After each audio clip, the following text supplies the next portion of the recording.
ಬೆಳಗ್ಗೆಯಿಂದ 5 ಗಂಟೆಗೆ ಇದು ಶುರುವಾಗಿರೋದು. ಇನ್ನೂರು ಜನ ಕಾಲಿಗಿಲ್ಲ, ಜನ ಮಾತ್ರ ಬರ್ತಾನೆ ಇದ್ದಾರೆ. ಇದು ಮಾಡೋಕ್ಕೆ ಕಾರಣ ಏನು ಅಂದರೆ 2ನೇ ವರ್ಷ ಮುಂಚೆ ನಾನೊಂದು ದೇವಸ್ಥಾನಕ್ಕೆ ಹೋಗಿದ್ದೆ. ಅಲ್ಲಿ ವಿಪರೀತ ರಶ್ ಇತ್ತು ಮತ್ತು ಜನಗಳಿಗೆ ನೋಡೋಕೆ ಆಗ್ತಾ ಇರಲಿಲ್ಲ. ಅದಕ್ಕೆ ನಾನೊಂದು ಯಾಕೆ ಈಗ ಮಾಡಬಾರ್ದು ಅಂತ ನಾನು 2ನೇ ವರ್ಷದಿಂದ ಮಾಡ್ತಾಯಿದ್ದೀನಿ. ಯಾರ್ಯಾರು ಗೆಸ್ಟ್ಗಳು ಬಂದಿದ್ದರು? ನಮ್ಮ ಟಿ ಬಿ ಜಯಚಂದ್ರಪ್ಪ ಅವ್ರು ಬಂದಿದ್ದರು ಮಿಸ್ರು, ಮತ್ತು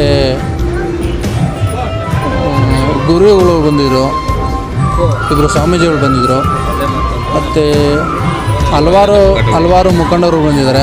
ಇನ್ನು ಈಗ ಎಚ್ ಎಂ ರೇವಣ್ಣವರು 8 ಗಂಟೆಗೆ ಬರ್ತಾಯಿದ್ದಾರೆ, ಮತ್ತು ನಾಗಭೂಷಣವರು ಬರ್ತಾಯಿದ್ದಾರೆ. ಮತ್ತು ಅದೇ ರೀತಿ ಮತ್ತು ಪಕ್ಷಾತೀತವಾಗಿ ಮತ್ತು ಜಾತ್ಯತೀತವಾಗಿ ಇದು ನಡೀತಾ ಇರೋ ಪಕ್ಷ. ಯಾವುದೇ ಪಕ್ಷದಿಂದ ನಾನು ಮಾಡ್ತಾಯಿಲ್ಲ. ಎಲ್ಲ ನಮ್ಮ ರಾಜಗೋಪಾಲ ಜನತೆಗೋಸ್ಕರ ಅವರ ಒಂದು ಆಶೀರ್ವಾದ ಬೇಕು ಅಂತ ನಾನು ಮಾಡ್ತಾಯಿದ್ದೀನಿ.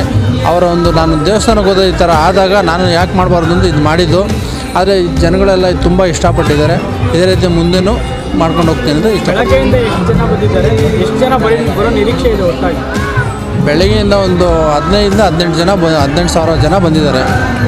ಇನ್ನೂ ಬರ್ತಾಯಿದ್ದಾರೆ.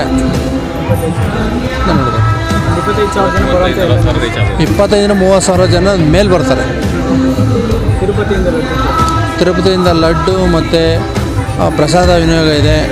ಅದರಿಂದ ಜನ ಮತ್ತೆ ಇನ್ನು ಬರ್ತಾನೆ ಇದ್ದಾರೆ. ಜನ ಕಮ್ಮಿ ಆಗ್ತಾಯಿಲ್ಲ, ಬರ್ತಾನೆ. ಆ ದೇವರು ಆಶೀರ್ವಾದ ಎಲ್ಲರಿಗೂ ಆಶೀರ್ವಾದ ಕೊಟ್ಟು ಒಳ್ಳೆಯದಾಗಲಿ ಅಂತ ಕೇಳ್ಕೊತೀನಿ.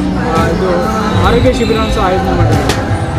ಹೌದು, ಆರೋಗ್ಯ ಶಿಬಿರ ಮತ್ತು ಎಲ್ಲ ಥರದ ಆರೋಗ್ಯದಲ್ಲಿ ಚೆಕ್ ಮಾಡೋಕ್ಕೆಲ್ಲ ಬಂದಿದ್ದರು, ಅದು ಮಾಡಿದ್ದೀವಿ. ರಾಜಗೋಪಾಲ ನಗರ ಜನತೆಗೆ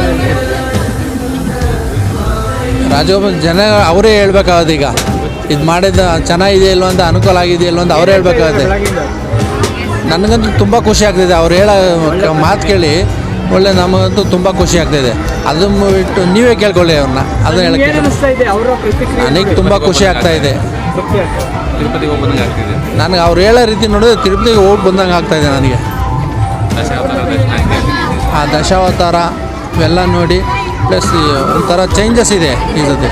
ಅದರಿಂದ ನಾವು ಹೋಗಿ ತಿರುಪತಿಗೆ ನೋಡಬೇಕಾಯಿತು. ಇಲ್ಲೇ ಕಾಣಿಸ್ತೀವಿ, ನೀವು ನೋಡಿದ್ದೀರ, ನೀವು ನಮಗೆಲ್ಲ ತೋರಿಸಿದ್ದಾರೆ ಅಂತೇಳಿ ಜನ ತುಂಬ ಖುಷಿ ಪಡ್ತಾಯಿದ್ದಾರೆ. ಅವ್ರ ಆಶೀರ್ವಾದ ಸ್ವಲ್ಪ ನನ್ನ ಮೇಲೆ ಇರಲಿ ಅಂತ ಕೇಳ್ಕೊತೀನಿ.